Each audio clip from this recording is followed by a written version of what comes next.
ನಮಸ್ಕಾರ ವೀಕ್ಷಕರೇ, ರಿಪಬ್ಲಿಕ್ ಕನ್ನಡದಲ್ಲಿ ವಿಶೇಷ ಅತಿಥಿ ಒಬ್ಬರಿದ್ದಾರೆ. ಬೀದರ್ ಲೋಕಸಭಾ ಕ್ಷೇತ್ರದ ಬಿಜೆಪಿ ಅಭ್ಯರ್ಥಿ, ಸತತ ಹ್ಯಾಟ್ರಿಕ್ ಗೆಲುವಿನ ನಿರೀಕ್ಷೆಯಲ್ಲಿದ್ದಾರೆ ಕೇಂದ್ರ ಮಂತ್ರಿಗಳು ಕೂಡ. ಭಗವಂತ ಖೂಬಾ ಅವರ ಕಾರ್ಯಕ್ರಮಕ್ಕೆ ಆತ್ಮ ಸ್ವಾಗತ. ನಮಸ್ಕಾರ. ನಿಮ್ಮ ವೀಕ್ಷಕರಿಗೆ ಕೂಡ ನಮಸ್ಕಾರ. ಆರಂಭದಿಂದಲೇ ಸರ್ ನಿಮ್ಮ ಟಿಕೆಟ್ ವಿಚಾರವಾಗಿ ಬಹಳ ದೊಡ್ಡ ಒಂದು ಗದ್ದಲ ಆಗಿತ್ತು. ಆದರೂ ಕೂಡ ನಾನು ಅವತ್ತೇ ಹೇಳಿದ್ದೆ, ನಿಮ್ಮ ಕಾಂಟ್ಯಾಕ್ಟ್ ಎಲ್ಲೆಲ್ಲಿದೆ ಅಂತಂದರೆ ಬಾಬಾ ರಾಮದೇವ್ ತನಕ ಹೋಗಿ ಬಂದಿತ್ತು.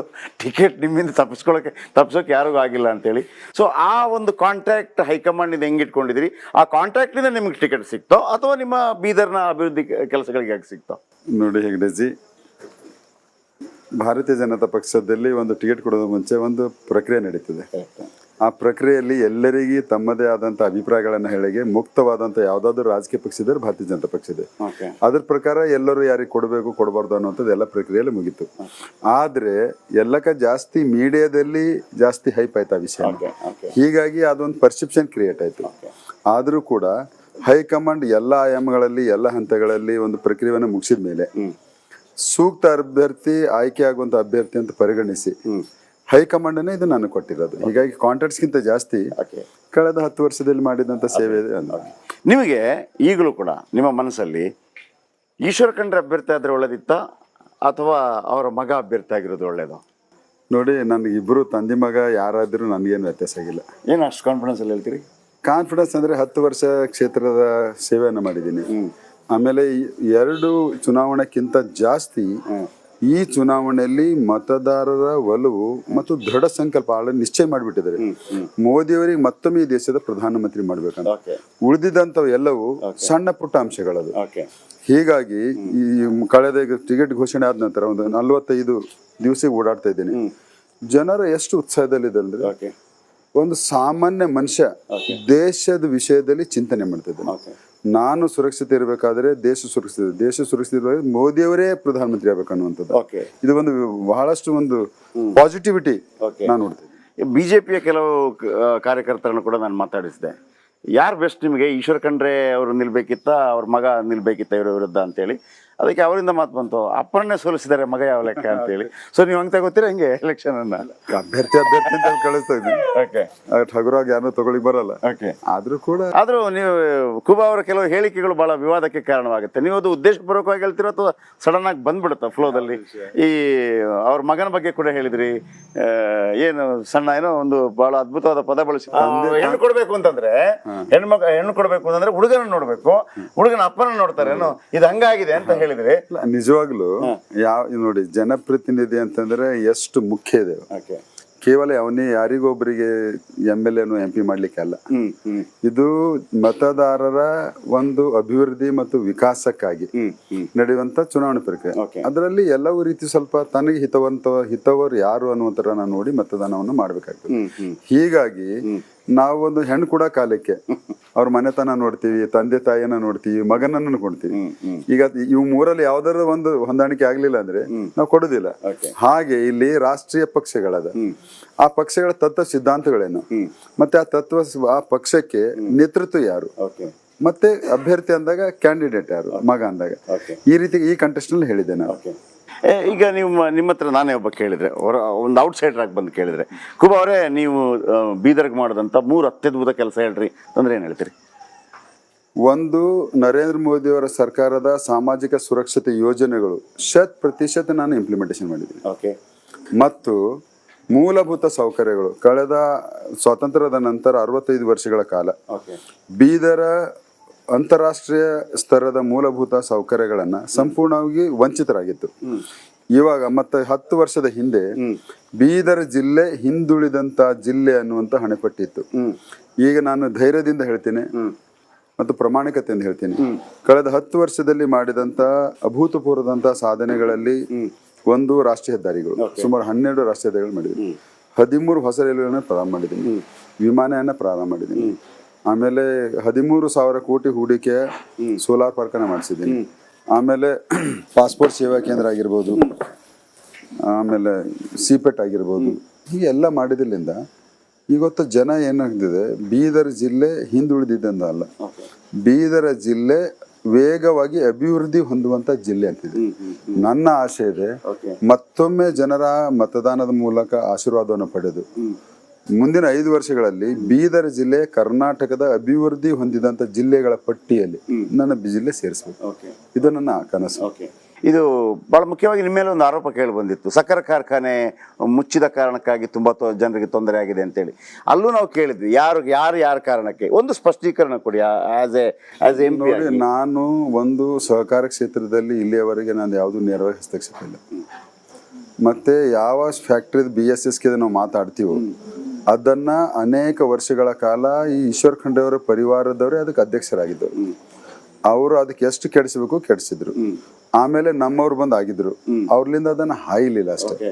ಹೀಗಾಗಿ ನನ್ನ ಪಾತ್ರ ಎಲ್ಲಿಯೂ ಸಹಕಾರ ಕ್ಷೇತ್ರದಲ್ಲಿ ಪ್ರತ್ಯಕ್ಷ ಪರೋಕ್ಷ ಇಲ್ಲವೇ ಇಲ್ಲ.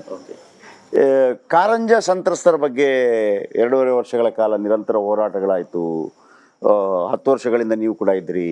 ಇದಕ್ಕೊಂದು ಪರಿಪೂರ್ಣವಾದಂಥ ಏನಾದರೂ ಕನ್ಕ್ಲೂಷನ್ ಇದೆಯಾ, ಅಥವಾ ಇದು ಹಿಂಗೆ ನಡೆಯುತ್ತೆ ಸರ್? ನೋಡಿ, ಪ್ರಾಮಾಣಿಕವಾಗಿ ಹೇಳಬೇಕಾದ್ರೆ ಆ ಯೋಜನೆ ರಾಜ್ಯ ಸರ್ಕಾರದ ಯೋಜನೆ.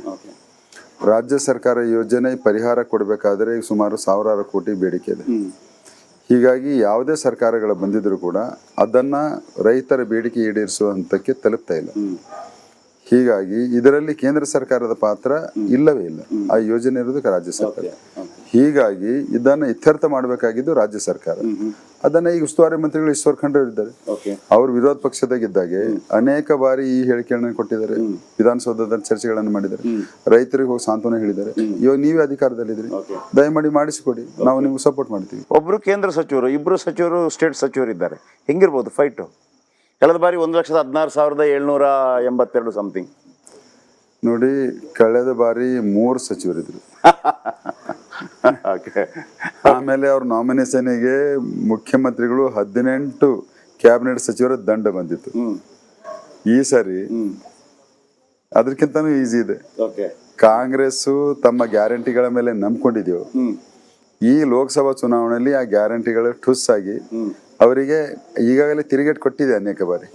ಸೊ ಹೀಗಾಗಿ ಅದ್ರದ್ದು ಏನು ಇಂಪ್ಯಾಕ್ಟ್ ಇಲ್ಲ. ಮತ್ತೆ ಅವ್ರು ಹೇಳ್ಕೊಳ್ಳುವಂಥದ್ದು ಯಾವ್ದು ಯೋಜನೆಗಳಿಲ್ಲ. ಅವರ ಪ್ರಣಾಳಿಕೆಯಲ್ಲಿ ಕೇವಲ ಬುರುಡೆ ಬಿಟ್ಟಿದ್ದಾರೆ. ನಮ್ದು 10 ವರ್ಷ ಸಾಧನೆಗಳಿದೆ ಮತ್ತು ಮಾಡಿ ತೋರಿಸುವಂತ ಛವಿ, ವ್ಯಕ್ತಿತ್ವ ಏನಿದೆ ನರೇಂದ್ರ ಮೋದಿ ಅವರಿಗಿದೆ. ಏನ್ ಶಬ್ದ ಆಡ್ತಾರೋ ಜನರಿಗೆ ಅದಕ್ಕಿಂತ ಜಾಸ್ತಿ ಮಾಡಿ ತೋರಿಸ್ತಾರೆ ಹೊರತಾಗಿ ಹೇಳಿದ್ದನ್ನ ಮರೆತಿದ್ದಂಥದ್ದು ಒಂದು ಸಂಗತಿನೂ ಇಲ್ಲ. ಹೀಗಾಗಿ ಭಾರತೀಯ ಜನತಾ ಪಕ್ಷ ನಾವು ಆರಾಮಾಗಿ. ಈಗ ನೀವು ಎಷ್ಟೇ ಹೇಳಿ, ಆದ್ರೆ ನಾನು ಒಂದು ವಿಚಾರವನ್ನು ಒಪ್ಪೋದಿಲ್ಲ ನಿಮ್ದು. ಈಗ ಗ್ಯಾರಂಟಿ ಯೋಜನೆ ನೋಡಿ ಸರ್, 2,000 ರೂಪಾಯಿ ಮಹಿಳೆಯರಿಗೆ ಬರುತ್ತೆ. ಆಮೇಲೆ ನೀವು ಆರೋಪಗಳು ಮಾಡ್ಕೊಳ್ಳಿ ಬೇರೆ. ಆಮೇಲೆ ಬಸ್ಸಲ್ಲಿ ಫ್ರೀ ಸಿಗುತ್ತೆ. ಆಮೇಲೆ ಅಕ್ಕಿದೊಂದು ಆಯಿತು. ಆಮೇಲೆ ಈ ಒಂದು 5 ಗ್ಯಾರಂಟಿ. ನೀವು ಎಷ್ಟೇ ಹೇಳಿ ಸರ್, ಎಷ್ಟೇ ಖರಾಬು ಅಂತೇಳಿ 50% ಆದರೂ ಅದರದ್ದು ಲಾಭ ಬರೋದಿಲ್ವ ಅವ್ರಿಗೆ? ನಾವು ವಿಧಾನಸಭಾ ಚುನಾವಣೆಯಲ್ಲಿ ನಾವು ಎಷ್ಟು ಪ್ರತಿಶತ ಮತಗಳನ್ನು ಪಡೆದಿದ್ದೀವಿ? 36%. ಹೌದು. ಅವ್ರೆಷ್ಟು ತಗೊಂಡಿದ್ರು? 42. ಅಷ್ಟು ತಾನೆ.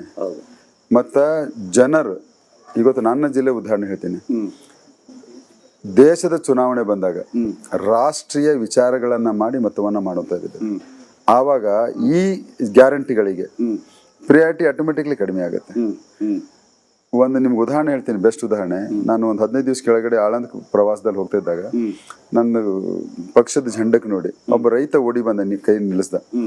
ಬಂದು ಏನು ಹೇಳ್ತಾನೆ ಗೊತ್ತದೆ? ರೈತ ಹೇಳ್ತೀನಿ, ಹೊಲದಾಗಿಂದ ರೈತ, ಸರ್ ನಾನು ಉಳಿಬೇಕು, ದೇಶ ಉಳಿಬೇಕು, ಮೋದಿ ಪ್ರಧಾನಮಂತ್ರಿ ಆಗ್ಬೇಕು, ನಾನು ಒಬ್ಬ ರೈತ, ಹಲವಾರು ಯೋಜನೆಗಳ ಲಾಭಗಳನ್ನು ಪಡೆದೀನಿ ಸರ್, ನಾನು ನಿಮ್ಗೆ ಓಟ್ ಹಾಕ್ತೀನಿ, ಮೋದಿ ಅವ್ರಿಗೆ ಹೇಳ್ಬೇಕು ಸರ್ ಅಂತಾನೆ. ಒಬ್ಬ ಸಾಮಾನ್ಯ ರೈತ. ಇದು ಕಟ್ಟುಕತೆ ಅಲ್ಲ, ನನಗೆ ಅನುಭವಕ್ಕೆ ಬಂದಿದ್ದು. ಸೊ ಈ ತರ ರಾಷ್ಟ್ರೀಯ ವಿಚಾರದಲ್ಲಿ ಹೋದಾಗ ಈ ಗ್ಯಾರಂಟಿಗಳಂತೂ ಈಗ ಹಳೆವಾಗೋದು, ಇದ್ರಲ್ಲಿ ಹೊಸದೇನಿಲ್ಲ ಅಲ್ಲ. ಅನೇಕ ಸರ್ಕಾರಗಳು 75 ವರ್ಷದಲ್ಲಿ ಬಹಳಷ್ಟು ಕೊಟ್ಟಿದ್ದಾವೆ. ಇನ್ನು ಅದೇ ಆಧಾರವಾಗಿ ಇಟ್ಕೊಂಡು ಅವ್ರಿಗೆ ಮತವನ್ನ ಮತ್ತೆ ಹಾಕ್ಬೇಕಂತೇನಲ್ಲ, ಮತ್ತೆ ಹೊಸ ಆಸೆಗಳು ಹುಡ್ತವೆ. ಇರ್ಲಿ. ಆದ್ರೆ ಈಗ ನೋಡಿ, ನೀವು ಹೇಳ್ತೀರಿ ನಾವು ನರೇಂದ್ರ ಮೋದಿ ಅವ್ರಿಗೆ ಓಟ್ ಹಾಕ್ತೀವಿ. ಹಾಗಾದ್ರೆ ನರೇಂದ್ರ ಮೋದಿ ಅವರು ಕೂಡ ತನ್ನ ಅಭಿವೃದ್ಧಿ ಬಗ್ಗೆನೇ ಹೇಳ್ಬೋದು. ನನಗೆ ಒಂದು ಅನಿಸ್ತಾ ಇರೋದು ನೋಡಿ, ನೇಹಾ ಕೊಲೆಯನ್ನು ಪ್ರಸ್ತಾಪ ಮಾಡ್ತಾರೆ, ಮಂಗಲಸೂತ್ರದ ವಿಚಾರವನ್ನು ಪ್ರಸ್ತಾಪ ಮಾಡ್ತಾರೆ, ರಾಹುಲ್ ಗಾಂಧಿ ಪಾಕಿಸ್ತಾನದ ವಿಚಾರವನ್ನು ಪ್ರಸ್ತಾಪ ಮಾಡ್ತಾರೆ. ಯಾವತ್ತೂ ಕಳೆದ 10 ವರ್ಷಗಳಲ್ಲಿ ಇಂಥ ಎಲಿಮೆಂಟ್ಸ್ಗಳನ್ನು ಮಾತನಾಡೋದು ನರೇಂದ್ರ ಮೋದಿ ಅವರು ಈ ಬಾರಿ ಮಾತಾಡ್ತಾ ಇದ್ದಾರೆ ಅಂತಂದ್ರೆ ಅದನ್ನ ಒಬ್ಬ ಜನಸಾಮಾನ್ಯ ಹೆಂಗ್ ತಿಳ್ಕೊಬೇಕು ಅಂತ, ಇದು ಅನಿವಾರ್ಯತೆ ಇತ್ತ ಅಂತ ನಿಮ್ಮ ಪ್ರಕಾರ? ಕಾಂಗ್ರೆಸ್ಸಿನವರು ತುಷ್ಟೀಕರಣದ ರಾಜನೀತಿಯ ಮಿತಿಯನ್ನು ಎಷ್ಟು ಮಾಡಿದ್ದಾರೆ? ವಿಧಾನಸೌಧದಲ್ಲಿ ಪಾಕಿಸ್ತಾನ ಜೈಘೋಷ ಹಾಕಿದ್ದಾರೆ. ಮುಖ್ಯಮಂತ್ರಿಗಳು ಉಪಮುಖ್ಯಮಂತ್ರಿಗಳು ಎಲ್ಲ ಮಂತ್ರಿಮಂಡಲ ಪರೋಕ್ಷವಾಗಿ ಇಲ್ಲ ಪ್ರತ್ಯಕ್ಷವಾಗಿ ಇಲ್ಲ ಅವ್ರು ಅಂದಿಲ್ಲ ಅನ್ನುವಂತ ಬಚಾವ್ ಮಾಡ್ಲಿಕ್ಕೆ ಬಂದಿದ್ರು. ಇದು ಸರಿನಾ? ಇವತ್ತ ನೇಹ ಪ್ರಕರಣದಲ್ಲಿ ಕೂಡ ಅವ್ರದ್ದು ಪ್ರೇಮದ ವಿಷಯ ಇದೆ ಅಂತ ಹೇಳಿದ್ರು. ಇದು ಸರಿನಾ? ಇವತ್ತ ಅನೇಕ ಬಾಂಬ್ ಬ್ಲಾಸ್ಟ್ಗಳದ್ದು ಅವ್ರಿಗೆ ಬಚಾಯಿಸ್ಲಕ್ ಹೋದ್ರು. ಇವತ್ತ ಕರ್ನಾಟಕ ಇದು ಕಾಂಗ್ರೆಸ್ಸಿನ ಪ್ರಣಾಳಿಕೆಯಲ್ಲಿ 370 ವಿಧಿಯನ್ನ ಮತ್ತೆ ನಾವು ಪುನರ್ಸ್ಥಾಪನೆ ಮಾಡ್ತೀವಿ ಅಂತ. ಇದು ಸರಿನಾ? ಮತ್ತೆ CAA ನಾವು ತೆಗೆದು ಹಾಕ್ತೀವಿ ಅಂತ, ಟ್ರಿಬಲ್ ತಲಾಕ್ ತೆಗೆದು ಹಾಕ್ತಿದ್ರೆ ಅಂದ್ರೆ ಕಾಂಗ್ರೆಸ್ಸಿನವರು ಯಾವ ಒಂದು ಅಲ್ಪಸಂಖ್ಯಾತ ವರ್ಗಕ್ಕೆ ಗುರಿಯಾಗಿ ಇಟ್ಕೊಂಡಿದ್ದಾರೆ. ಹಾಗಾದ್ರೆ ಬಹುಸಂಖ್ಯಾತರಿಗೆ ಹಿತವಂತದನ್ನ ಯಾರು ನೋಡ್ಬೇಕು? ಒಂದು ರಾಷ್ಟ್ರ ಹಿತಕ್ಕಾಗಿ ಮೋದಿಯವರು ಏನು ತಪ್ಪಿದೆ?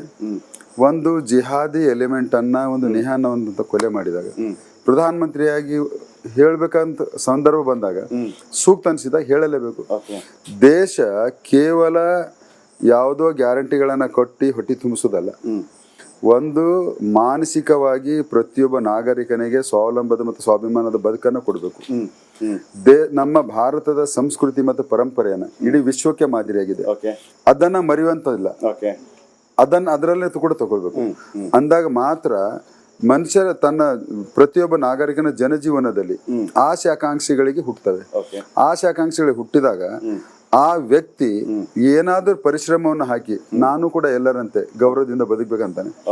ಕೇವಲ ಕಾಂಗ್ರೆಸ್ನವರು 65 ವರ್ಷಗಳ ಅಧಿಕಾರ ಮಾಡಿದ್ರು ಕೂಡ ಅವ್ರದ್ದು ಹೇಗಿತ್ತು ಅಟಿಟ್ಯೂಡ್ ಅಂದ್ರೆ, ನಾವು ಕೊಡುವವರಿದ್ದೀವಿ, ನೀವು ಬೇಡುವವರಿದ್ದೀರ, ಸದಾ ನಾವು ಬೇಡುವ ಮಾನಸಿಕತೆಯಲ್ಲೇ ನೀವು ಬದುಕಬೇಕು, ನಾವು ನಿಮ್ಮನ್ನ ಅದರಲ್ಲಿ ಹಾವಿಯಾಗಿ ಮಾಡ್ತೀವಿ ಅಂತ. So this is the way.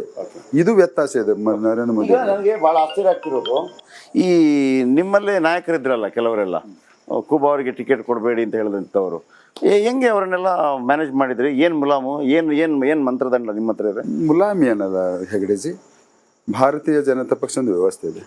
Ticket ಕೊಡುವ ಹಂತದವರೆಗೆ ಅವರವರ ಅಭಿಪ್ರಾಯಗಳನ್ನು ತಿಳಿಸಿದ್ರು. ನಾನು ಅವರ ಅಭಿಪ್ರಾಯ ತಿಳಿಸಿದಂತೆ ವಿರೋಧ ಮಾಡಿದ್ರೆ ನಾನು ತಿಳಿಸ್ಕೊಳ್ಳಿಲ್ಲ.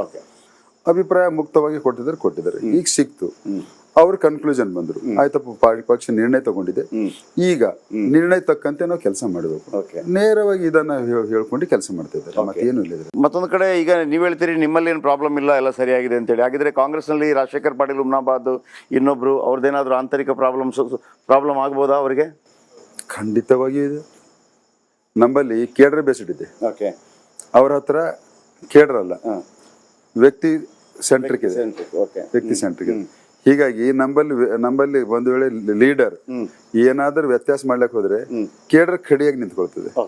ಅಲ್ಲಿ ಲೀಡರ್ ವ್ಯತ್ಯಾಸ ಮಾಡಿದ್ರೆ ಕಂಪ್ಲೀಟ್ಲಿ ಕೊಲ್ಯಾಪ್ಸ್ ಆಗ್ತದೆ.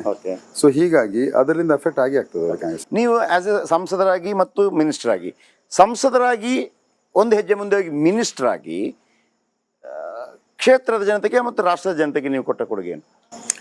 ನೋಡಿ, ಒಂದು ಮಂತ್ರಿ ಆದ್ಮೇಲೆ ನನಗೆ ವಹಿಸಿರುವಂಥ 2 ಪ್ರಮುಖ ಖಾತೆಗಳು, ಒಂದು ಕೆಮಿಕಲ್ ಅಂಡ್ ಫರ್ಟಿಲೈಸರ್, ಆಮೇಲೆ ಮತ್ತೊಂದು ನ್ಯೂ ಅಂಡ್ ರಿನ್ಯೂವಲ್ ಎನರ್ಜಿ. 2 ಇವತ್ತು ಒಂದು ದೇಶದ ಬೆನ್ನೆಲುಬಾಗಿಂತ ರೈತ ಮತ್ತು ಇಂಡಸ್ಟ್ರಿ ಗ್ರೋತ್ಗೆ ಇರುವಂತ ಒಂದು ಇಲಾಖೆ. ಒಂದು ಟೋಟಲಿ ಅಂತಾರಾಷ್ಟ್ರ ಮಟ್ಟದಲ್ಲಿ ಅಪ್ಕಮಿಂಗ್ ಪ್ರಾಸ್ಪರಸ್ ಯಾವ್ದಾದ್ರು ಒಂದು ಸೆಕ್ಟರ್ ಇದೆ ಅಂದ್ರೆ ಅದು ನ್ಯೂ ಅಂಡ್ ರಿನ್ಯೂವಲ್ ಎನರ್ಜಿ. ಈ 2 ಪ್ರಮುಖ ಖಾತೆಗಳನ್ನ ನರೇಂದ್ರ ಮೋದಿ ಅವರ ದೂರದೃಷ್ಟಿಯಿಂದ ಅವರೇನು ಗುರಿ ಇಟ್ಟಿದ್ದಾರೆ, ಭಾರತ 2070 ವರೆಗೆ 0 ಕಾರ್ಬನ್ ಆಗ್ಬೇಕು, ಎಮಿಷನ್ ಆಗ್ಬೇಕು ಅಂತ, ಮತ್ತು 2030 50% ರಿನ್ಯೂವಬಲ್ ಎನರ್ಜಿ ಉತ್ಪಾದನೆ ಆಗ್ಬೇಕು. ಸೊ ಆ ಕೊಟ್ಟಂತ ಗುರಿ ನಾವು ಆ ನಿಟ್ಟಿನಲ್ಲಿ ನಮ್ಮ ಇಲಾಖೆಯಿಂದ ಅನೇಕ ರೂಲ್ಸ್ ಅಂಡ್ ರೆಗ್ಯುಲೇಷನ್ಸ್ ಮಾಡೋದು, ಆ ಗುರಿಗೆ ಹೇಗೆ ತಲುಪಬೇಕು ಅನ್ನುವಂಥದ್ದನ್ನ ಎಲ್ಲವೂ ಮಾರ್ಗಸೂಚಿಯನ್ನ ಮಾಡ್ತೀವಿ. ಅದೇ ರೀತಿ ಈಗ ಕೆಮಿಕಲ್ ಅಂಡ್ ಫರ್ಟಿಲೈಸರ್ ಭಾರತ ಬಹುತೇಕ ನಾವು ಈಗ ನಮ್ಮ ಸರ್ಕಾರ ಮೋದಿ ಸರ್ಕಾರ ಬಂದ್ಮೇಲೆ 10 ವರ್ಷದಲ್ಲಿ ಯೂರಿಯಾದಲ್ಲಿ ಬಹುತೇಕ ನಾವು ಆತ್ಮನಿರ್ಭರತೆ ಹೊಂದಿದ್ದೀವಿ. ಕಳೆದ ಬಾರಿ 1,16,782 ಮತಗಳ ಅಂತರದಿಂದ ಅಪ್ಪನ ವಿರುದ್ಧ ಗೆದ್ದಿದ್ರಿ, ಮಗನ ವಿರುದ್ಧ ಎಷ್ಟು ಮತಗಳ ಅಂತರದಿಂದ? 3 ಲಕ್ಷದ ಅಂತರದಿಂದ ಗೆಲ್ತೇನೆ ನಮ್ಮ ಕಾರ್ಯಕರ್ತರು. Thank you sir, thank you very much Bhagwanth Khuba ಅವರೇ, ಒಳ್ಳೆದಾಗ್ಲಿ. ಇದು ಭಗವಂತ ಕುಬಾ ಅವರು ಹ್ಯಾಟ್ರಿಕ್ ನಿರೀಕ್ಷೆಯಲ್ಲಿದ್ದಾರೆ. ಹ್ಯಾಟ್ರಿಕ್ ನಿರೀಕ್ಷೆ ಮುಖಾಂತರ ಮತ್ತೊಮ್ಮೆ ಮಂತ್ರಿ ಕೂಡ ಆಗುವಂಥ ಒಂದು ನಿರೀಕ್ಷೆಯಲ್ಲಿದ್ದಾರೆ. ನರೇಂದ್ರ ಮೋದಿ ಮತ್ತು BJP ಮೇಲಿನ ವಿಶ್ವಾಸ ಮತ್ತು ಎಲ್ಲ ಯಾರಿಗೆಲ್ಲ ಆಸ್ಪಿರೆಂಟ್ಸ್ ಇದ್ರು ಎಲ್ಲರೂ ಕೂಡ ಅದ್ರ ಒಮ್ಮೆ ನನ್ನ ಹೆಸರು ಘೋಷಣೆ ಆದ ನಂತರ ಎಲ್ಲರೂ ನಮ್ಮ ಜೊತೆ ಹೆಜ್ಜೆ ಆಗ್ತಾ ಇದ್ದಾರೆ ಅನ್ನುವಂಥ ವಿಚಾರವನ್ನು ಕೂಡ ಹೇಳಿದ್ದಾರೆ. ಜೊತೆಗೆ ಒಂದು ಪ್ರಣಾಳಿಕೆ 2047 ವೇಳೆಗೆ ನನ್ನ ಬೀದರ್ ಕೂಡ GDPಯಲ್ಲಿ ಒಂದು ದೊಡ್ಡ ಪ್ರಮುಖ ಪಾತ್ರವನ್ನು ಕೊಡಬೇಕು. ಆಮೇಲೆ ನಾವು ಎಷ್ಟು ಕೆಲಸಗಳನ್ನು ಸೃಷ್ಟಿ ಮಾಡಿದ್ದೀವಿ, 2 ಕೋಟಿ ಅಂತ ಹೇಳ್ತಾ ಇದ್ದಾರೆ. ನಾವು ಮುದ್ರಾ ಲೋನ್ ಕೊಡೋ ಮುಖಾಂತರ, ಸ್ವತಂತ್ರವಾಗಿ ಅವರು ಕೆಲಸ ಮಾಡೋ ಮುಖಾಂತರ ನಾವು 45 ಕೋಟಿ ಮತ್ತು ಅಸಂಘಟಿತ ವಲಯದಲ್ಲಿ 6 ಕೋಟಿ ಜನರಿಗೆ ಕೆಲಸ ಕೊಟ್ಟಿದ್ದೀವಿ. ಒಟ್ಟು 50 ಕೋಟಿ ಕೊಟ್ಟಿದ್ದೀವಿ ಅನ್ನುವಂಥ ಒಂದು ವಿಶ್ವಾಸವನ್ನು ಮತ್ತು ಭರವಸೆಯನ್ನು ಅವರ ಹೇಳಿಕೆಯಲ್ಲಿ ಕಂಡು ಬರ್ತಾ ಇದೆ. Thank you very much. ಇದು ಈ ಹೊತ್ತಿನ ವಿಶೇಷ ಕಾರ್ಯಕ್ರಮವಾಗಿತ್ತು. ರಿಪಬ್ಲಿಕ್ ಕನ್ನಡ, ಇದು ನಿಮ್ಮ ಧ್ವನಿ.